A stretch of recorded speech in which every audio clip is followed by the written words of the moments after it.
Bonjour, une vidéo pour vous montrer comment réaliser un virement, que ce soit un virement interne, un virement externe, un virement national ou un virement international.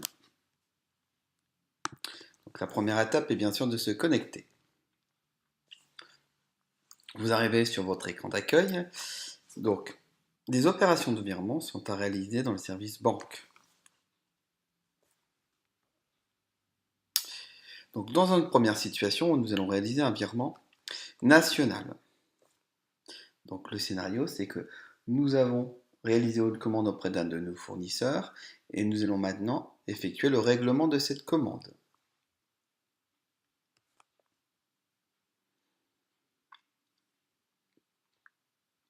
Donc, le service se lance.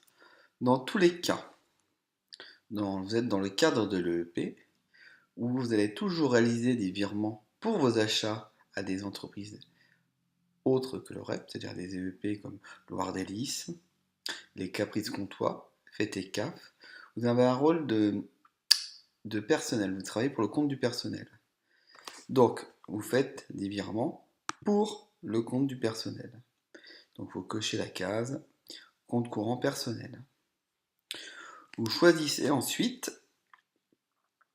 la personne que vous devez régler. Donc, dans mon exemple, c'est la société Loire Délices. Donc, je tape Loire Délices.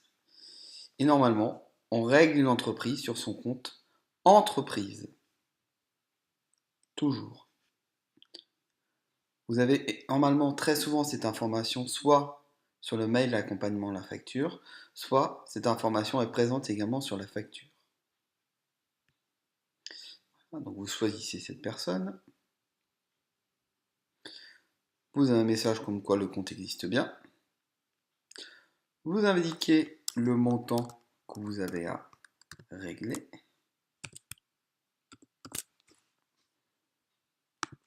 Vous mettez le règlement. Donc on voit ici j'ai différents types de règlements car j'ai effectué de nombreux règlements. Donc, règlement, facture, je ne sais plus le numéro. Donc vous indiquez le numéro de la facture.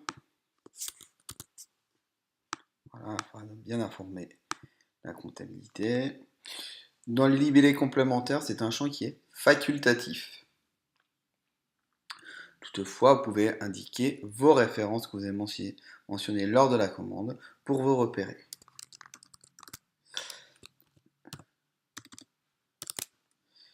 Et je mets toujours règlement ou REGLT de la facture.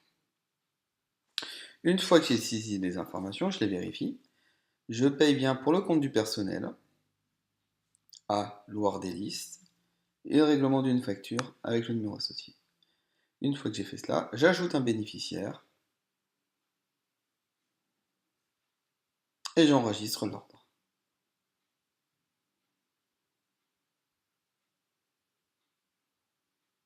Voilà. La saisie est terminée, le virement est en attente. Donc là, on voit que j'ai plusieurs virements en attente de règlement. Si j'ai besoin de le modifier, je peux cliquer sur le document et je peux, à l'aide du crayon, le modifier si je m'aperçois que j'ai fait une erreur. Démonstration jusqu'au bout. Donc je clique sur le crayon. Je m'aperçois que j'ai mis une information ici. Je mets. Voilà, je peux me remodifier. Donc ici, je n'ai pas besoin. Donc je vais sortir de cet écran. Et je vais revenir à l'écran d'accueil. Voilà. Pas de difficulté particulière pour la réalisation d'un virement national. On va voir que pour réaliser un virement international, c'est un peu plus compliqué. Pourquoi? Démonstration. Donc, réalisons international. Je clique sur.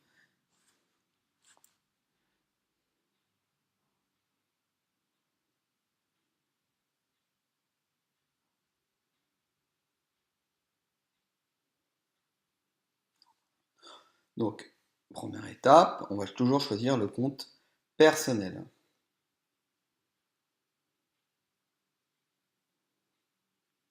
On met toujours un petit peu de temps avant de s'afficher.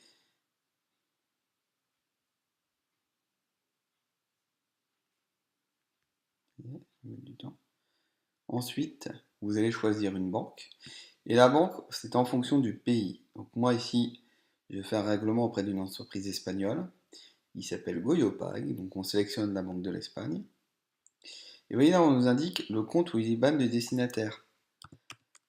On n'a pas la possibilité de taper, vous voyez, le, le nom du bénéficiaire. Donc soit vous avez cette information sur la facture, soit il faut retrouver cette information.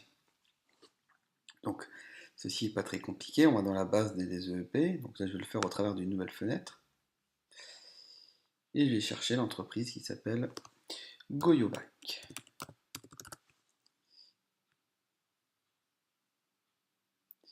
Voilà, je retrouve l'entreprise Goyobac. Informe qu'elle fermera bientôt ses portes. Mais bon, ici j'ai son numéro de compte ou son IBAN. Donc si on regarde mon écran de saisie, j'ai la possibilité de saisir son compte ou son IBAN. Je vais prendre son numéro de compte, on copie, on colle. Alors, on fait attention à bien coller. Excusez-moi, on met au bon endroit. Vous voyez, ça reste fond de se tromper. Donc on valide, donc j'ai fait une tabulation. Et là, il va nous retrouver l'information. Donc là, c'est bon. Donc ici, je vois que c'est toujours pas pris en compte de tout à l'heure. Donc je reclique, voilà. Petite subtilité.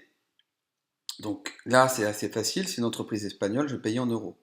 Attention, vous avez parfois des factures, surtout si vous vendez au Canada, enfin vous achetez au Canada, qui peuvent être en dollars canadiens.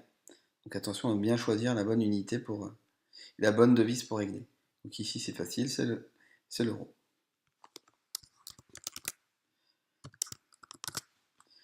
Vous mettez de la même façon que tout à l'heure un règlement. Donc ici je vais mettre un règlement. Je mets un numéro de facture, hein, c'est juste pour saisir, etc. Une fois que vous avez terminé, vous faites ajouter un bénéficiaire, pas ajouter de mention complémentaire, et vous enregistrez l'ordre. Voilà. Règlement, il est en attente ici, tranquillement, il sera réglé ultérieurement. Enfin, quand je dis réglé, c'est-à-dire que normalement c'est un formateur, vous voyez, qui va valider vos virements, ou les corriger si besoin, ou les faire corriger. Ensuite, donc, on a vu un virement national, on a vu un virement international, maintenant on va voir un virement entre vos comptes. Alors, vous allez me dire pourquoi faire un virement entre nos comptes. Tout simplement, vous êtes salarié et vous avez passé une commande auprès de notre société pour profiter des 15% de réduction. Donc vous allez donc régler votre commande. Comment faire ce travail? Toujours choix du compte à débiter, ça ne change pas depuis le début. Toujours le compte courant personnel. Le compte à créditer, cette fois c'est le compte courant de l'entreprise. Là vous indiquez votre montant, 100 euros, et on met toujours un libellé, règlement, excusez-moi, sans erreur de ma part, ce serait mieux, règlement de la facture, ici c'est plutôt la facture 245 de mémoire, à libellé monté, donc là c'est lié à la boutique, la commande, la boutique, il n'aime pas la façon d'écrire, je peux mettre les initiales, etc. Et de la même façon, je vais procéder à l'enregistrement de l'ordre. Et votre virement est toujours en attente de validation. Voilà, grâce à cette petite vidéo un peu plus longue que les autres, vous savez faire un virement national, international et un virement entre nos comptes. Merci de votre attention.